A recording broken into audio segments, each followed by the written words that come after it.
साथ masters investment managers के founder और सीईओ सौरभ मुखर्जी मौजूद हैं। Saurabh ji, good morning. सबसे पहले तो सिंस इस संवत में हम पहली बार बात कर रहे हैं, आपको नव वर्ष की बहुत बहुत शुभकामनाएं। बताइए, ये आप मार्केट में, हालांकि आप ओवरऑल मार्केट व्यू नहीं लेते हैं, ज़्यादातर आपसे हमारी बॉटम अप स्टॉक पिकिंग पर ही बात होती है, लेकिन ओवरऑल कैसा फील कर रहे हैं आप मार्केट को लेकर? देखिए अनुज, जो Q2 के अर्निंग्स रहेंगे वो मेरे ख्याल से फिर से सिंगल डिजिट अर्निंग्स ग्रोथ की संभावना लग रही है। Q2 की बात कर रहा हूं मैं। बट Q3 के लिए, मतलब जो क्वार्टर एंडिंग दिसंबर है, वो थोड़ा सा ऑप्टिमिस्टिक फीलिंग आ रहा है। पहली बार लग रहा है 2 साल बाद पहली बार संभावना है कि इंडिया में डबल डिजिट अर्निंग्स ग्रोथ देखने को मिलेगी। जो जीएसटी कट्स का फायदा है, जो फाइनेंस मिनिस्टर ने जो इनकम टैक्स कट्स दिए हैं उसका भी फायदा दिख रहा है, और आरबीआई के रेट कट्स का भी एक उछाल दिख रहा है इकोनॉमी में। सो अक्टूबर नवंबर दिसंबर का जो क्वार्टर है, पोटेंशियली ये पहला क्वार्टर रहेगा 2 साल बाद जहां पे अर्निंग्स ग्रोथ डबल डिजिट में नजर आएगी। एंड उससे उसको मद्देनजर रखते हुए थोड़ी सी हमारी ऑप्टिमिज्म बढ़ रही है इंडियन इक्विटीज के प्रति। वैल्यूएशन की चिंता अभी भी है। अगर साथ साथ ट्रेड डील भी अमेरिका के साथ साइन हो जाए, अर्निंग्स मोमेंटम थोड़ी इंप्रूव हो रही है, और अगर बजट में अगले साल फिर से टैक्स कट देखने को मिले, तो लग रहा है कि ये जो उछाल इकोनॉमी में आई है Q3 में, वो शायद सस्टेन करे इनटू 2026। बट पहली बार 2 साल बाद लग रहा है कि अर्निंग्स में थोड़ा सा दम दिख रहा है। And I am talking about October November December की अर्निंग्स। अच्छा सौरभ जी, नमस्कार।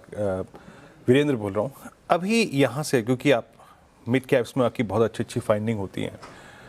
अभी यहाँ सर इस अर्निंग सीजन के बाद डोमिनेट क्या करेगा, लार्ज कैप मिड कैप? बहुत संक्षेप में, इनफैक्ट आप ये उत्तर दे भी सकते हैं, डोमिनेंस किसकी रहेगी यहाँ से आपको लगता है, जो अगर बाजार अगली तेजी पकड़ता है तो, और क्यों? देखिए, वैल्यूएशन का प्रॉब्लम अभी भी मिड कैप्स में है। स्मॉल कैप्स और मिड कैप्स अभी भी महंगे लग रहे हैं।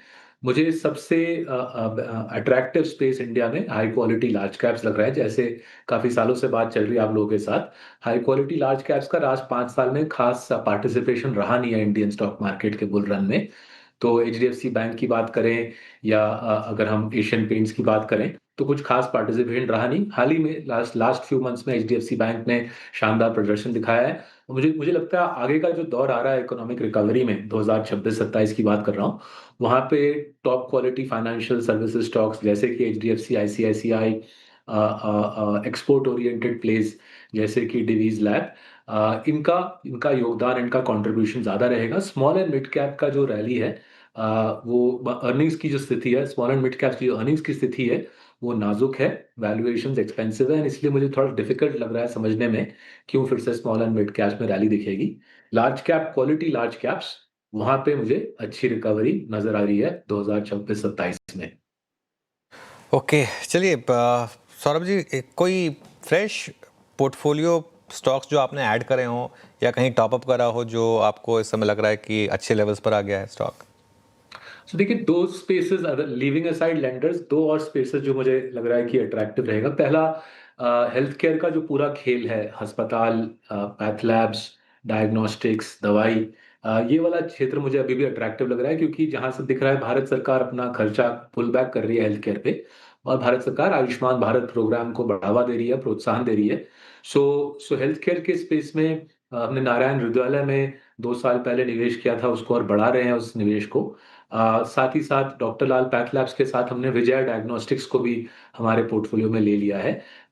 ब्रॉडर हेल्थ केयर स्पेस मुझे अट्रैक्टिव लग रहा है, मुझे लग रहा है यहाँ पे काफी अपसाइड की संभावना है। और जो दूसरा क्षेत्र है इस हेल्थ केयर के संदर्भ में, अगर यूएस इंडिया FTA आ जाती है, आई नो फिलहाल फार्मास्यूटिकल्स अफेक्टेड नहीं है ट्रम्प जी के टैरिफ से, बट अगर यूएस इंडिया FTA आ जाती है तो वो बड़ा संकेत होगा अमेरिकन बिग फार्मा को कि China plus one play is back on the table, right. So अगर यूएस इंडिया FTA आ जाती है अगले 1-2 महीने में, तो China plus one will be back on the table. मुझे लग रहा है डिवीज लैब जो हमारे पोर्टफोलियो में है, उस प्रकार के स्टॉक को और सपोर्ट मिलेगा और प्रोत्साहन मिलेगा।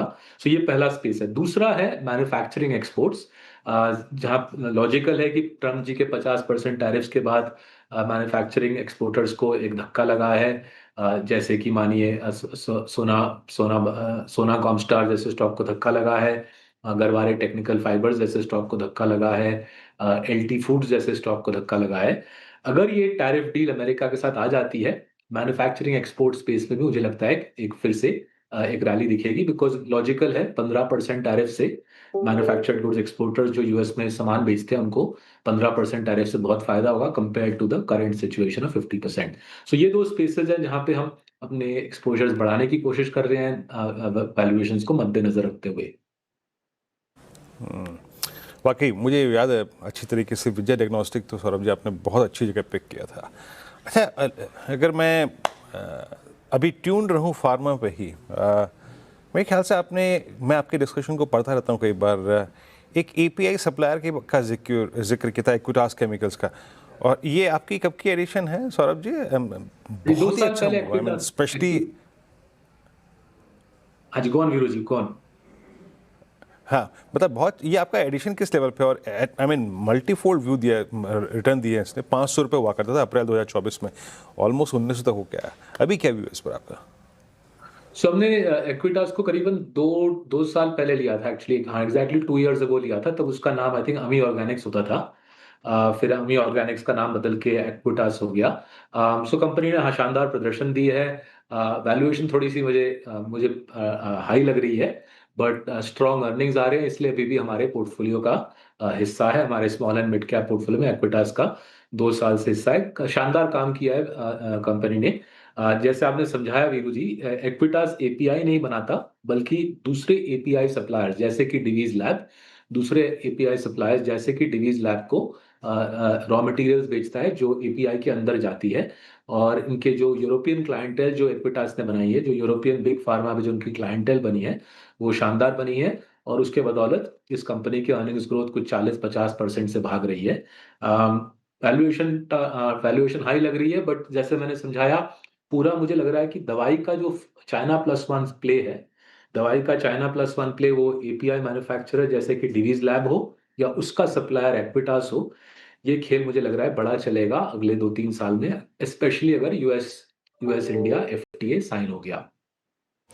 ओके, एक्विटास इंटरेस्टिंग स्टॉक ये यहाँ पर आपने डिस्कस किया। अच्छा, एक जो मार्केट के लिए एक जो पेज फंसा हुआ है इंडो यूएस ट्रेड डील का, अगर वो ट्रेड डील हो जाती है तो क्या उससे रिलेटेड कोई प्ले है जो आपको पोर्टफोलियो में या तो आप प्रीएम्प्ट कर रहे हैं या उसको आप लेना चाहेंगे?